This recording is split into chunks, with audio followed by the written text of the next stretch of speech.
Hello, everyone. Welcome to Triangle Be Well TV. I'm Howard Jacobson, proprietor of Triangle Be Well, and I'm in the studio with Amnon Nissan. Hello, Amnon. Hello, Howard. How are you? I'm very well. I'm starting to feel all spring-like. It does feel like spring. They're talking about snow Thursday or something. No, no, no, no, no, no, no. I thought I heard something about wet snow. No, that's why I don't listen to the news Oh, anymore. okay. I don't want to hear about politics. It's I don't want to hear about ridiculous. weather. So today, I want to talk about lunch, and we're going to truncate this a little bit. So this was going to be lunch hour, but it's going to be more like lunch half an hour. So if you want to call in and talk to me about lunch ideas, if lunch is a struggle, if you want to eat healthy, if you want to eat a whole food plant-based, what I call a plant-powered diet, and lunch is your biggest struggle, then today would be a great day to call in. You can call in at 919-518-9773. It's only 10 digits. How come I have to keep looking at it? I can't memorize it by now. 919-518-9773. Yes. Or on Skype at Computers 2K Voice. Love to hear from you. Love to brainstorm. Today, talking about lunch, there's an infinite number of things we can talk about with lunch, but I'm going to focus on three. And I'm not going to focus on eating lunch at home, because eating lunch at home is like eating dinner at home or eating breakfast at home. Whatever you have at home, you can cook. And lunch doesn't have to have its own special deal. But so the three things I'm going to talk about are the challenges that go along with lunch. And one of them is, we'll say, the office. If you go to work and you don't want to go from breakfast to dinner without eating something or several somethings, what do? You can brown bag it. You can go to a restaurant. You may have a cafeteria or a food service where you work. So we're going to talk about the issue of office lunches when you go off to work. Second thing we're going to talk about is kids' lunch boxes. So if you're not a parent, this may not affect you, but you probably know someone who's a parent. So, and you know what? A lot of what we do for kids is really intelligent to do for adults as well, because, you know, if a kid will eat it, most adults will eat it too. So a lot of the ideas are specific to kids' lunch boxes. You know, heck, I like peanut butter and jelly as much as the next person. Why not? Bits of fruit. I like it when you take, hummus, put it on a piece of bread, put 2 olives and a baby carrot, and you make a face. You know, I'll eat that. So same things that work for kids can work for adults as well. Third thing we're going to talk about is basically on the road. So lunch when you are, let's say in the office, but go to a restaurant, or lunch when you're traveling in an airport or in a strange city. So those are the three things. We're going to talk about office, kids, and on the road. And as always, today's today's show is being brought to you by Agua H2O.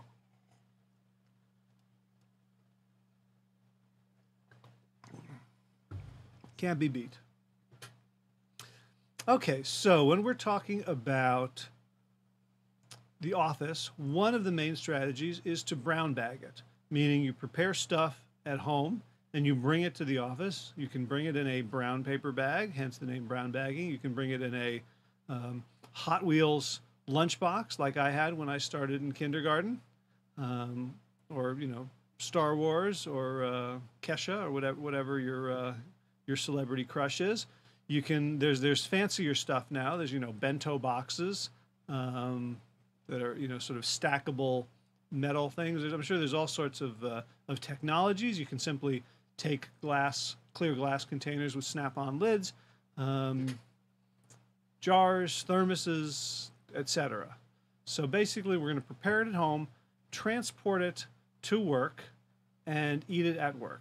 And so there are some things to think about if you're going to go this route. The first thing is you don't want it to arrive at work and be in terrible shape.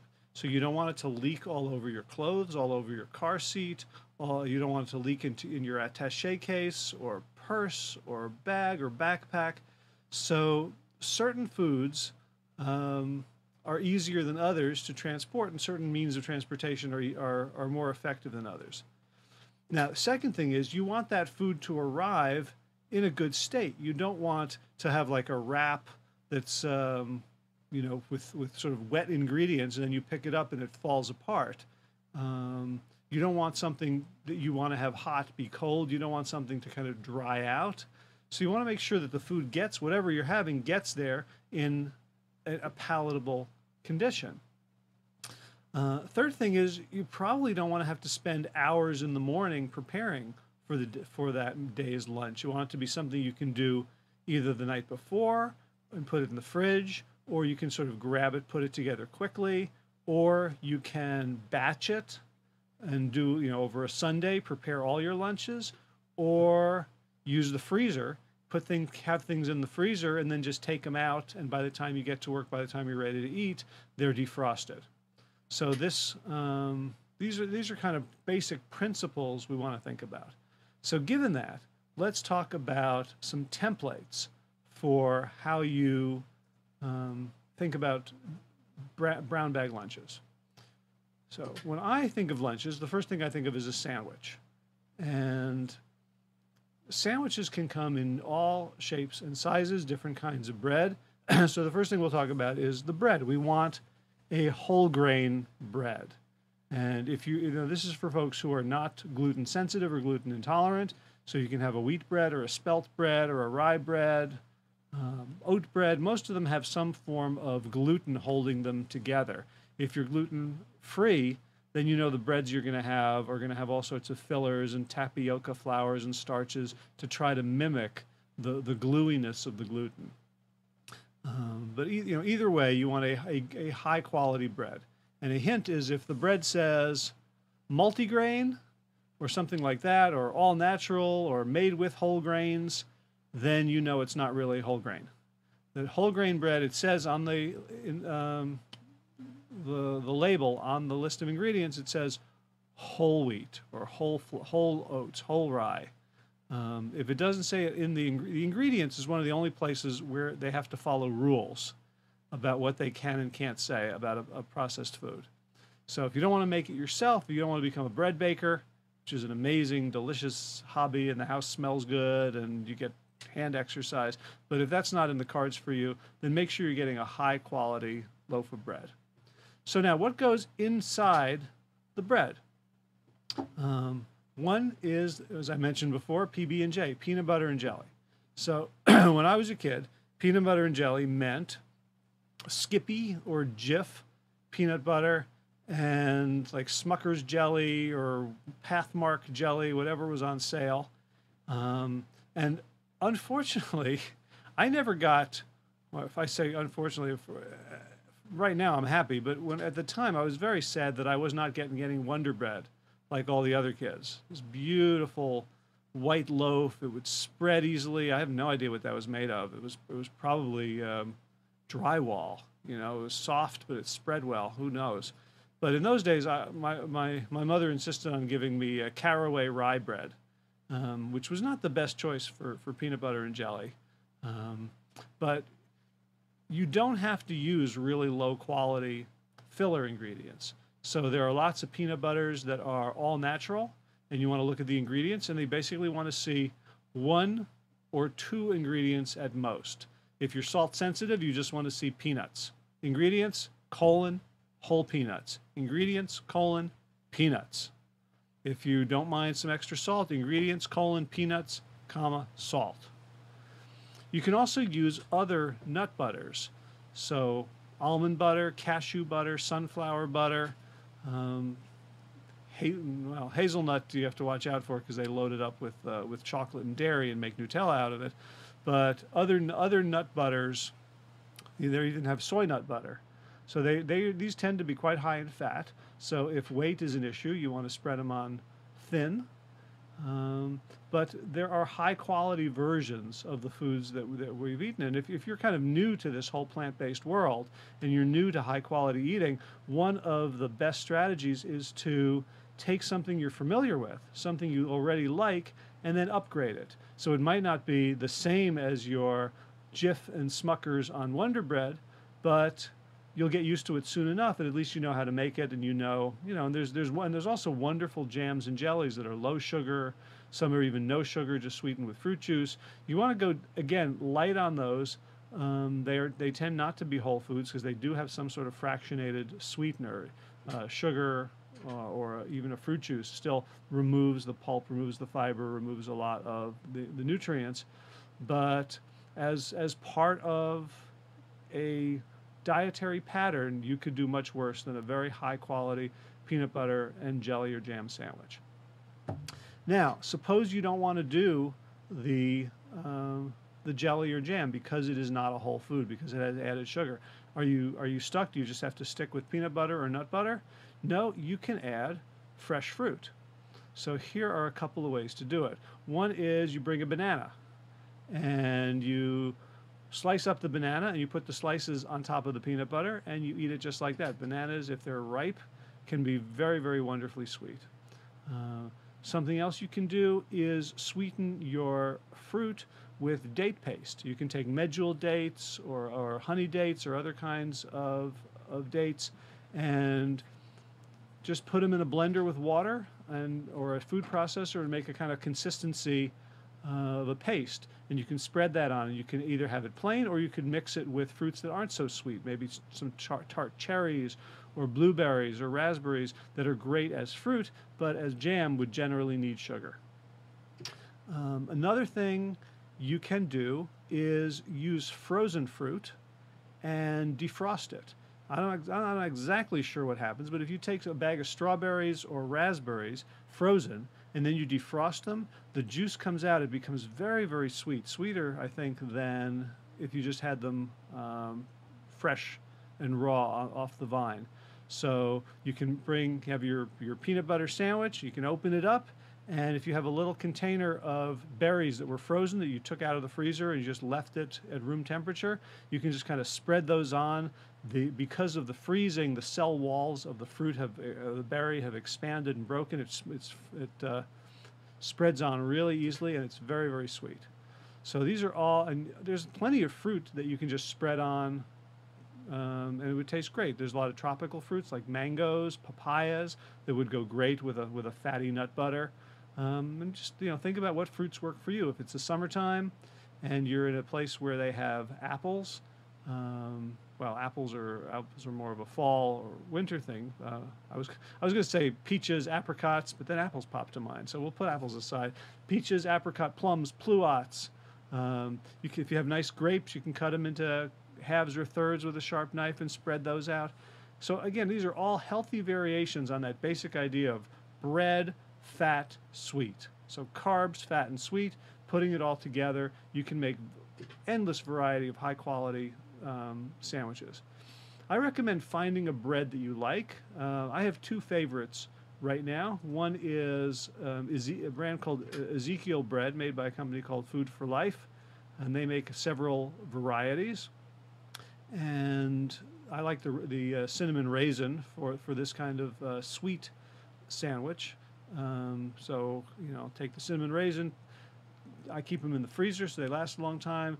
Toast them just to the point where they're easy to spread, and put whatever else on them. Another bread that I really, really like for savory, and we'll talk about savory sandwiches in a minute, is a brand called Dave's Killer Bread or Dave's Killer Loaf. I'm buying these 2 for $5 in packages at Costco, and again, it's mostly whole grain. It may not be 100% whole grain, but largely whole grain. It's got lots of seeds, and it's a very, very hearty, delicious, flavorful loaf. After you've eaten one of these and you go back to white bread, you'll wonder, like, why was I chewing on cotton for all these years? Okay, so let's talk about savory sandwiches. So my go-to is, and we're going to have a pronunciation discussion here, hummus or hummus. I think this would be spelled Hummus. It is a Middle Eastern bean spread. Traditionally, the bean was chickpeas, but you can make hummus out of any kind of bean. And you can make it out of any combination of bean. You can even make it out of lentils. I just saw a recipe from Drina Burton from plantpoweredkitchen.com, who has a recipe that involves a hummus with red lentils. So, and they're very easy to make. You can, so let's go from easiest to, I won't say hardest because it's all very, very easy, but from least effort to most effort. Easiest to just buy something off the shelf. So you want to watch out for things with added oil. So you want to make sure that there's no added olive oil, canola oil, safflower oil, sunflower oil. Look at the ingredients. You can make it fatty enough just with tahini, or as we say, Tahina. tahina. just say it and you want to drink something. Tahina.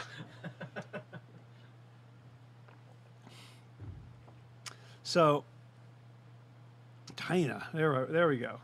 So, which is a sesame paste. It's a whole food. You know, it's processed, but it's still a whole food. It's not fractionated. It's the sesame seed and the shell and the hull and the fiber and the fat inside, ground up into a paste, and you can add that to your bean spread, and that will give it plenty of fat. Again, if you're trying to lose weight, you can lower that or even eliminate it. There's you can use other nut butters. So tahina is a seed butter. You could also use cashews. You could use sunflower seeds. So there's again, it's the idea of a very, very fatty seed or fruit nut can go in there, or you can leave it out entirely. If you just add a little bit of extra water and you're using a very smooth bean like a white bean or a cannellini, then you can do it completely added fat free. There are gazillions of recipes for hummus on the internet. The basic idea is you want to add the bean, the nut butter, usually chickpeas and tahina, and then lemon juice and flavorings. So typically it would be fresh raw garlic, salt, pepper, and then you can vary different variations. What kind of spices did you have in your tahina? In the hummus, you mean? In the hummus, right? Lemon, garlic, cumin, and hot pepper, cane pepper. Okay, cumin and hot pepper. So I've made it with adding with coriander, adding different kinds of paprika, smoked paprika, Hungarian paprika, Spanish paprika. I went through a phase for almost a year where I didn't put in any spices except for 2 tablespoons of Old Bay spice mix, which is like a mix that you're supposed to put on like clams, I think. Old Spice? Not Old Spice, Old Bay. Yeah, no, I'm the one who smells like an old spouse. No, this was, so again, it's infinite possibilities. Drina Burton again. I'm calling on her a lot today. She has some great recipes and great ideas. Again, her website is plantpoweredkitchen.com. She's a hummus lover. Has been experimenting. She'll put things in like Dijon mustard, is lime instead of lemon. A little bit of peanut butter. So all sorts of possibilities. If you like the taste of nutritional yeast or a fermented soybean product called fermented soybean product called miso, you can add that. That can add a very, very, what's called an umami flavor, the kind of glutamine sensation that we can taste on our tongue that people associate with meat. So if you're having trouble letting go of the thought of barbecue, if you have miso, a very umami flavor, you can substitute that. So again, if you go online and you search for vegan hummus recipe or fat-free hummus recipe, basic hummus, or go to Drina's website and look up her recipes or get any of her books, and you could make a different hummus 3 times a day for the rest of your life and not scratch the surface of the variety. And you know what? They taste so different. It's not like, oh, hummus again. It's the variety when you let go of the crutch of animal products. I'm going to have chicken every day. I'm going to have a chicken salad, or I'm going to have a tuna salad, and they're all kind of the same. When you let go of that crutch, you get to move in almost infinite directions. That's not helpful to you right now if you're just trying to transition, of course. So we're going to just focus on the basics. Find a recipe you like, find a couple of spices you like. If you want to, so I'm losing track of myself today. So we started with buy it, and then now we're going to make it yourself. There's two ways to make it yourself. One is to buy canned beans, which will be very convenient but slightly more expensive, or you can buy dried beans and cook them yourself, and that'll be considerably cheaper. It'll taste better, so it'll be fresher, but you have to remember to cook them yourself. Now, if you buy yourself a electric pressure cooker like an Instant Pot, then it becomes very easy. It becomes trivial. All you do is the night before set the Instant Pot to cook your beans. You wake up in the morning, they're cooked, they're cooled down, they're ready to go. And you can batch hummus. So if you have a food processor, let's say an 11 cup or a 14 cup, you can make enough for an entire week and just keep spreading it on. And you know what? You can add the seasonings after you've spread it on the bread. So you say, today I'll press some extra garlic on it, or today I'll pour some paprika over it, or I'll make mine herbs de Provence and make it more Mediterranean. You can keep playing with it, or you can separate it into smaller containers in the fridge and flavor each one separately. But you're not going to get bored. So once you have the bread and hummus, what else you put on it? Well, basically think of it as a sticky place to put your salad, your greens. So anything that you'd put in a salad that won't fall out. So you can take your larger greens, smaller greens, sprouts. Do you have the sprouts here? You bring them back. So here's a shameless advertisement for Starman Sprouts at starmansprouts.com. My son Elon started a company, a business growing microgreens, and these are pea shoots right here.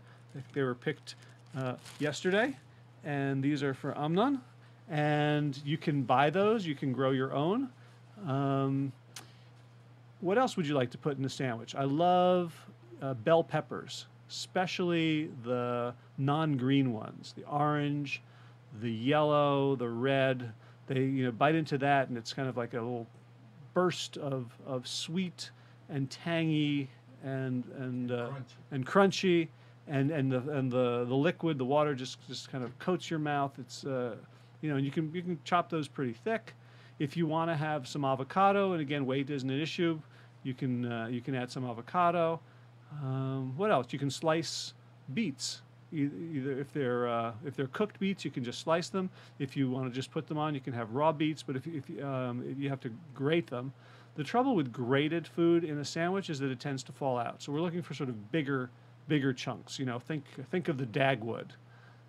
What wouldn't fall out of that sandwich. So those are our two basic sandwiches that we can start with. And obviously there's a million different other kinds of sandwiches, but I want to keep it simple. So we're going to say either a version of PB&J, peanut butter and jelly, or a version of hummus with some sort of salad between two pieces of bread. All right, so the second way we can brown bag is wraps. And everything we just talked about with the savory, we can do in a wrap. So you can take any sort of grain-based wrap, a tortilla. The health food stores have lots of wraps. Make sure you look at the ingredients and you make sure it's not full of additives and dough conditioners and oil.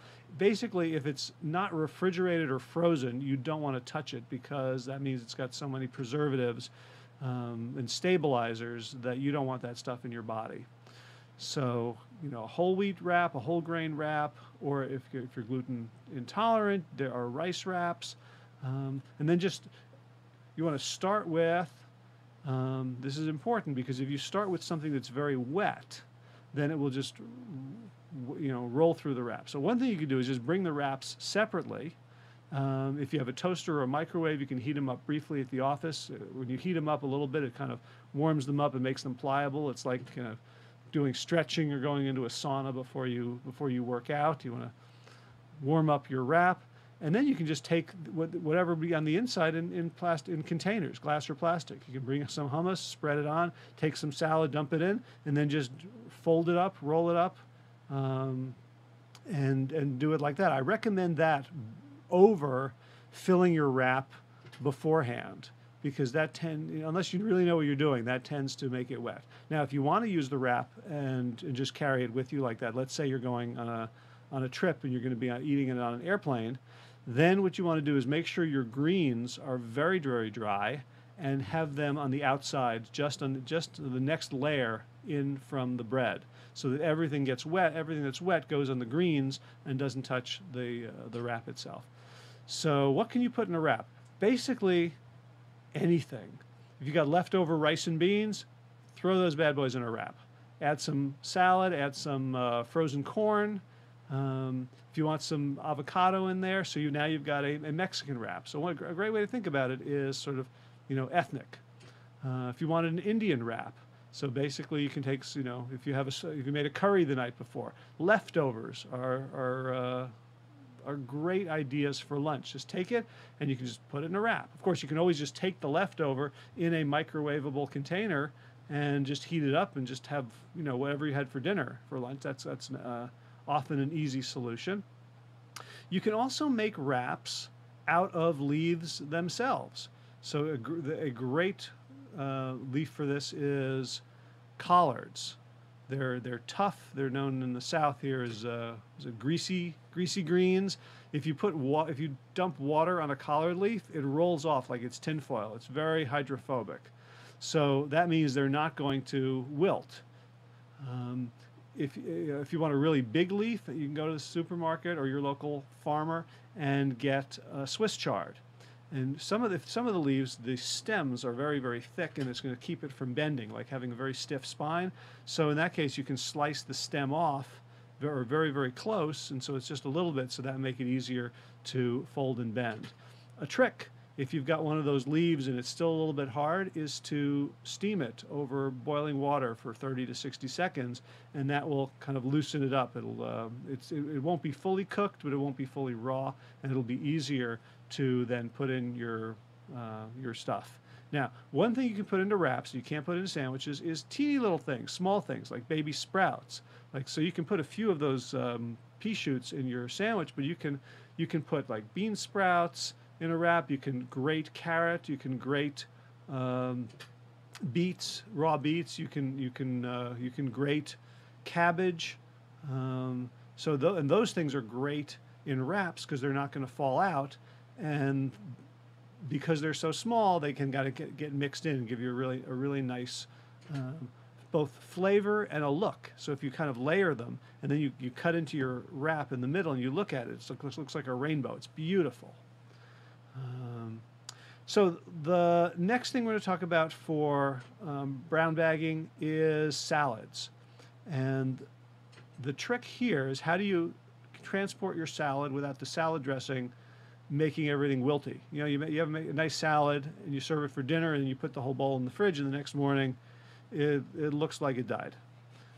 It's just sad and turning gray, and you don't want to have that happen by the time you get to lunch. You don't want everyone else to be sitting there with their pizzas and burgers and you've got a sad salad. That's not good marketing. And it's not good for you either. So a few tricks. One is you can just pack all your vegetables together and can pack the salad dressing separately and just bring it. But I prefer something much more beautiful and elegant. And it's called the salad jar. And I learned about this from a wonderful book called Yum Universe by Heather Crosby. And basically it is a 4-layer system for putting salads in mason jars. So the idea is that you want to separate your dressing from the stuff that will wilt in the dressing. So the greens go at the very top, the salad dressing goes at the very bottom, and between that go 2 other layers. The layer next to the salad dressing is stuff that will marinate in the dressing and taste even better. So things like raw mushrooms, beans, chickpeas, anything that will benefit from soaking up the flavor but is not going to wilt or get slimy. The next layer are things that are crunchy. You want to keep them away from the liquid layer so they stay crunchy. Things like chopped bell peppers pieces, things like nuts and seeds. So if you want to put in pumpkin seeds or sunflower seeds, or something very chunky like a radish or a jicama root that will have some crunch to it. And then at the top of that are your greens. And you can really, you'll be surprised if you take a quart mason jar with a wide mouth and you put in your liquid and then you sort of pack in, like really tamp it down, you can get a heck of a lot of food into a mason jar.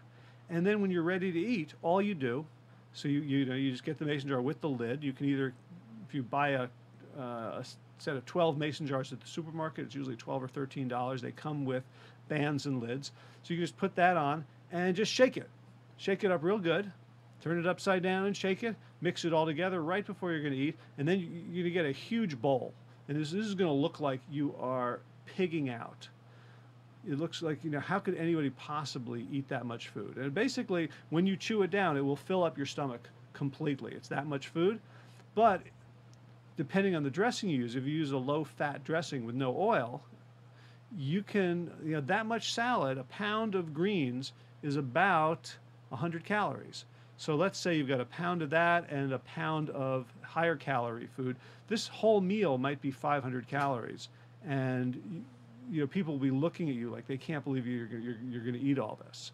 But it's beautiful. It will be very, very delicious, and you can make them on Sunday for the week. You can make 5 of them for Monday through Friday, and you just stack them all in, and they are gorgeous. I don't know if there's a place to add a link to a photo or something here, maybe in the show notes for the on YouTube. We could add a little link so people can look and see. Oh, we'll see. You know what? I'll add it on comments, so you don't have to do it. I'll add a. I'll add a. I don't have it off the top of my head. http:// is how it starts.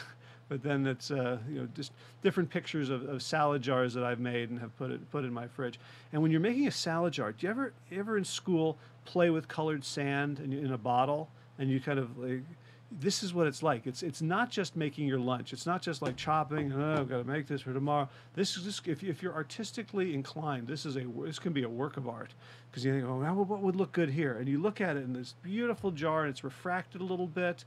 And it is just gorgeous. It looks like you're eating jewels for lunch. It's the most beautiful thing. And people, when you take that into lunch and you start eating that, people will notice. You will turn some heads, and you will make people jealous who are sitting there with their big soggy roast beef sandwiches. They're gonna appreciate the aesthetic beauty of the thing that you're bringing in to put into your body. All right. Next thing is soups. So again, this is a form of batching. If you have soups you like, I make about 5 different soups all the time. I've got a split pea soup, I've got a mulligatawny soup, I've got a mushroom soup, got a minestrone soup, and I've got another soup. Maybe it's like a bean and pasta e fagioli, a bean and pasta soup. And I'll make huge batches of these, like basically like 10 cups of water with all the other stuff. Oh, and a nice cabbage soup as well. And I'll make a big batch, and I will just pour it into a mason jar. And then I'll I either have to eat it cold or heat it up, either in a microwave, or if there's a stove there, you can have a 2-quart saucepan and heat it up that way. Or if it's a warm day, or you have a hot office, you can have a cold soup. So soups, when you batch them, and you can batch them and freeze them. So if you have containers that are freezer safe, just the trick is to go and buy yourself some beige masking tape and a black fine point Sharpie. So you write down what it is. I can't tell you how many times I've gone to the back of the freezer, pulled something out, and I'm like, is this soup stock or vanilla ice cream? I'm like, I don't know, taste it. Says, yeah, I'm still not sure. Right? Or you pull something out and it's like, is that from this year or last year? So what you want to do is you put it on, you get your masking tape, it tends, if you put it on before it gets cold. So when you make it, you put your lid on, you put the masking tape on top of the lid or on the side, wherever you want it to put it, and then you write down description and date. And that way, you don't have to be like the health inspector wondering what decade this this piece of lasagna is from. So that's how you can you can batch, you take your soups, freeze them, and it's a great way to transport other things. So if you have something frozen, then that's your ice pack. If you're bringing fruit, if you're traveling on a hot train, or you're taking a walk in the summer, your frozen part of your meal will defrost by the time it's lunch, and it will keep everything else cold. So there's lots of wonderful synergies here. You can also take soup in a mason jar, and of course you can take it in a thermos. The way I had my soup in my Hot Wheels lunchbox, this little plastic thermos. I would recommend getting a metal one. They've really improved the technology, and you can transport it, put it in hot, so heat it up in the morning, put it in, and then you have hot soup. You don't have to worry about it if you're on a job site or somewhere where you don't have access to heating. Two other things you can brown bag, and I think we're going to close for today, and then we'll talk about the others next week. So a great filling thing to bring, whether you're having a salad or a soup, so you can have bread. You can take a couple of big pieces of whole grain bread or a half of a heel or something, or baked potatoes or sweet potatoes. These are health foods, despite the fear that has been wrought into you by the low-carb people. Potatoes and sweet potatoes are healthy foods for almost everyone. And if you bake it, what we like to do now is it's been winter here, so we take it, wrap it up in foil, and put it in the embers of our wood stove. And in the morning, it's baked, and it's got a kind of a nice smoky flavor to it as well. But you can bake it in an oven, you can bake it in a toaster, you can steam them in a pot, and you just take them and you can cut them into pieces, and that adds a lot of caloric density, of a feeling of fullness, of like this was a real meal. Like sometimes I'll eat a salad and a piece of fruit, and I'm like, yeah, where's the beef? Not in terms of a piece of beef, but some sort of substance, a centerpiece for the meal, and a sweet potato or sweet potato can do just that. And the last thing I'll talk about is fruit. And the best fruits, I think, to travel with are ones that will not get banged up. So bananas and apples are great as long as you're not using it as a battering ram. But whatever happens to be in season, if you want to take a peach and it's a little soft, you can protect it somehow. I saw on Amazon like a banana case. It's like a plastic case that flips open like a clamshell in the shape of a banana, and you can put your banana in. As far as I'm concerned, bananas are already protected enough. But if you go and search for this, there are some wonderfully funny comments in the review section about the banana case and how important it is. But so that, I hope, will give you a sense of what you can do if you are cooking at home and brown bagging it. And next week we'll talk about kids' lunchboxes, and depending on how long I blab, possibly about taking lunches on the road. So with that, if you are interested in improving your health, if you are suffering from the medical system as much as from your symptoms, and you would like to achieve true wellness and not just medical management of conditions, because that's what the medical system is trained to do, to give you drugs to manage the symptoms. And there's often there's confusion in the medical system about what's a symptom and what's a cause. So they'll say, well, you have high blood pressure, so the symptom might be agitation, palpitations, but the cause is high blood pressure? No. Well, according to me, high blood pressure is a symptom. It's a symptom of an underlying cause. And so the goal is to reach the underlying cause. And if you are working with people who don't understand that, who don't look for the underlying cause, because wellness is possible. So if you're that kind of person, come talk to me. Go to my website, trianglebewell.com, or if you don't want to type so many letters, TB, like the letter T, the letter B, well.com.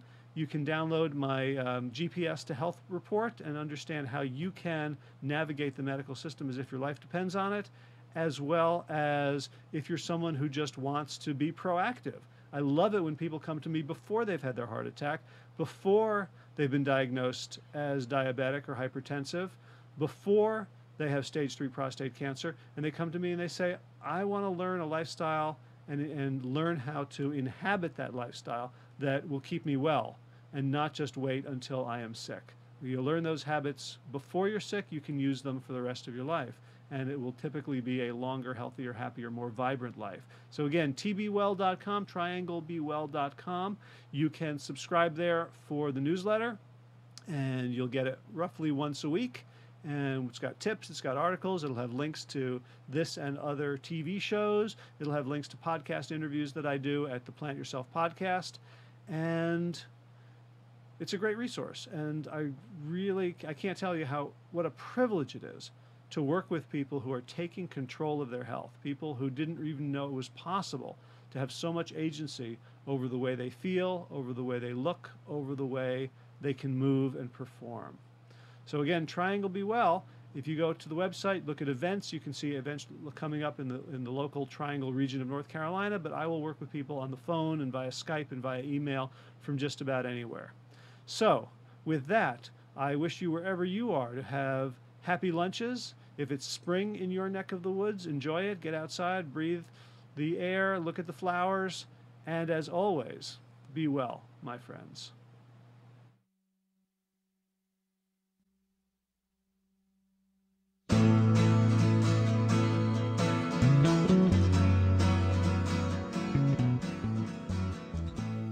You are tuned to the Nissan Communications Network.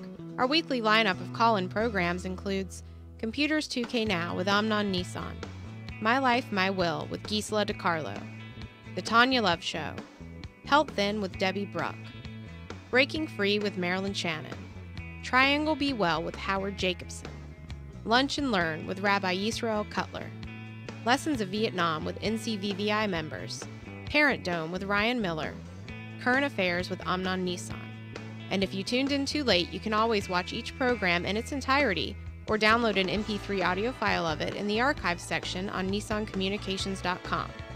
Don't forget to subscribe to our YouTube channel, follow us on Twitter, and like us on Facebook. Sponsored by Atomos.com, makers of quality video recorders and converters, CarolinaApparel.com, and DeltaForce.net.